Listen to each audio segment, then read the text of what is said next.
Clap for me! Yes! Hello everyone, I'm thrilled to be here and share my story. That's me, my name is Olivia. Woo!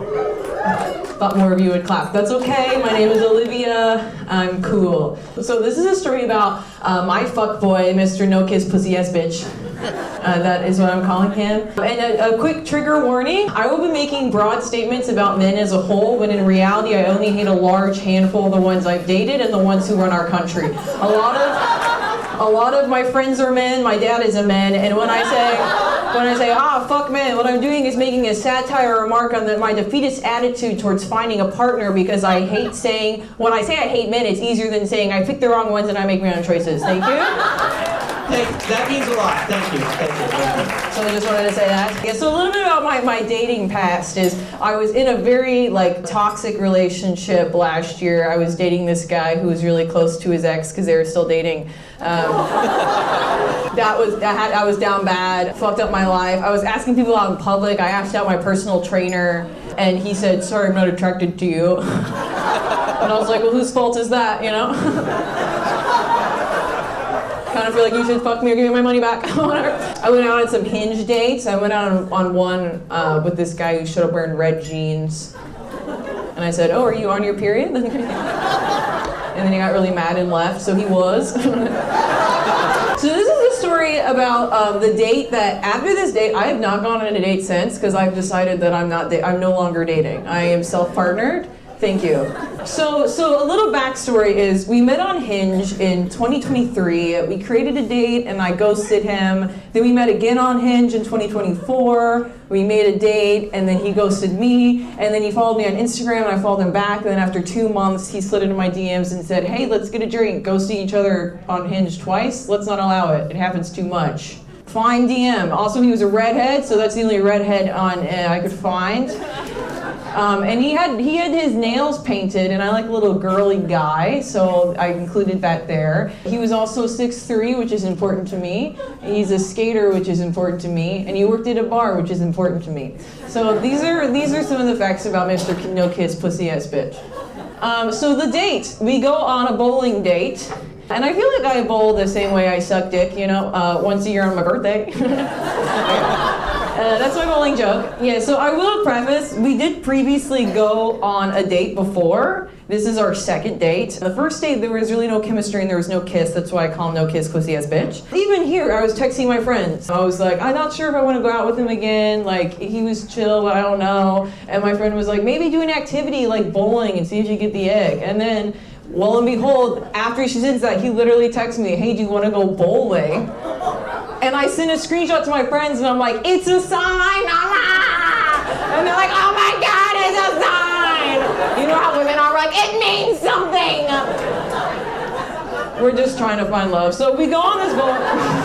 So there are a couple of red flags happen on the bowling date. So if you've ever gone on a bowling date with a man, they're trying so hard, they're bowling, they're giving it their all. I'm like, who are you bowling against, Because it's so much gusto. I think they think if they bowl well enough, they'll have sex with you or something.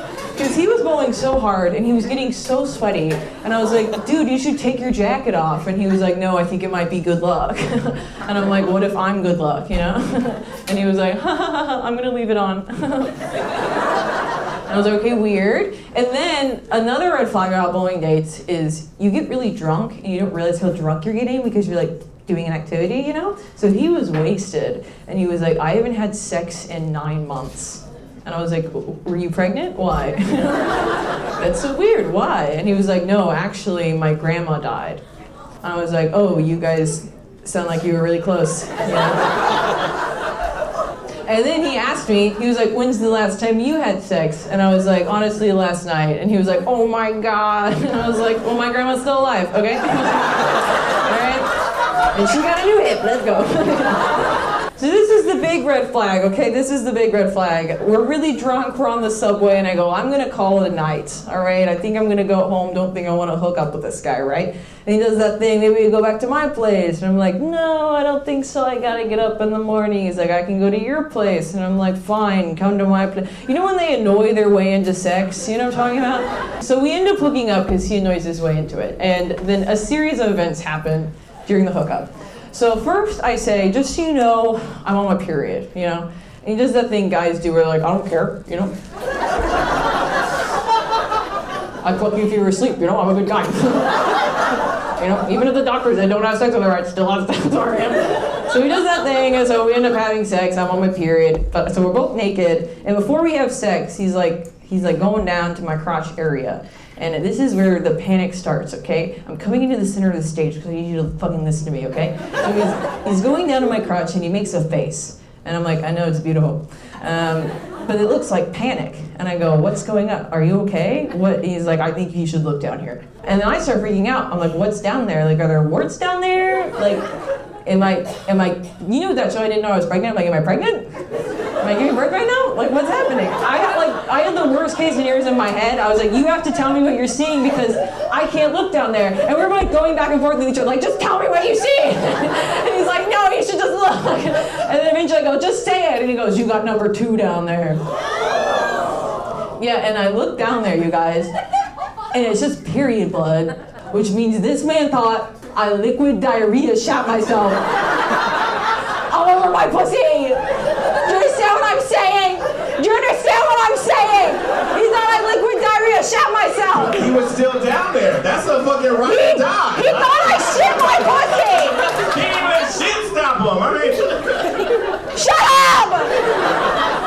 He thought I shit myself. He thought I shit my pussy. I guess honestly, there's not much left to say other than yeah. Well, you know what I said? I said, did your grandma teach you nothing? Okay,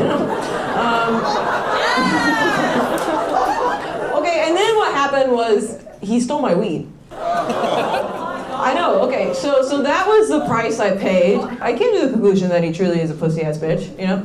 And this is our last text exchange. I truly thought after that, I kicked him out, we didn't have sex, in case you guys are worried. And he sent me a text a week later that was like, hey, I hope your week's going well. Just wanted to again, say sorry and acknowledge that was not the ideal situation we had the other night. I'm down to hang again, maybe talk over any thoughts and feelings. He said N instead of and. Feelings you may have. Anyways, hope your spots have been killed. That's stand-up turn for shows, because I'm very successful. And then my response, I waited a week to respond because I didn't know if I was going to respond to him. And this is what I said. I said, hey, sorry for the late response. I shouldn't have said I'm sorry.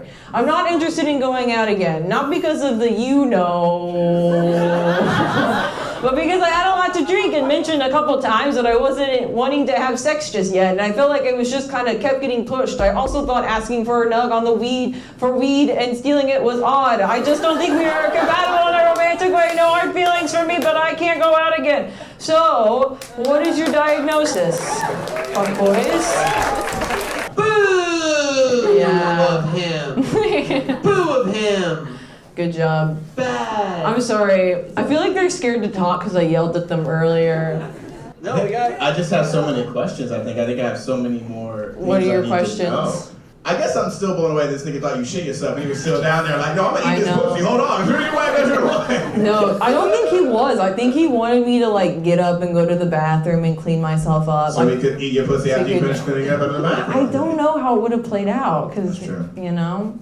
I think how else do you tell someone? I was trying to give him the benefit of the doubt. I was like, how else if you really think someone genuinely has shit on their pussy, I don't think you say number 2 still. I think that's still a bad way to go. I think you should just be like, you should, I don't know what you should say, but I don't think you should say number 2, right? Like, what would you guys say if you were down? There's something desperately wrong with your vagina. Like, I feel like you would want to know for sure. Like, I feel like you'd maybe even smell. I don't know. I just feel like you have to know for sure. You know what I'm saying? And I said I was on my period. Yeah. Right. Yeah. I don't think he's. I stumped them, you guys. They have nothing to say. But I hope you both find love. Yeah. Thank you. I think he's not right for you because he's a pussy ass bitch. Thank you. But there's somewhere a girl who shit herself who was perfect for this guy. Fuckboys, what's your diagnosis? Pass. Pass on him. Yeah, I don't think it's gonna happen again. All right, give Okay, thanks.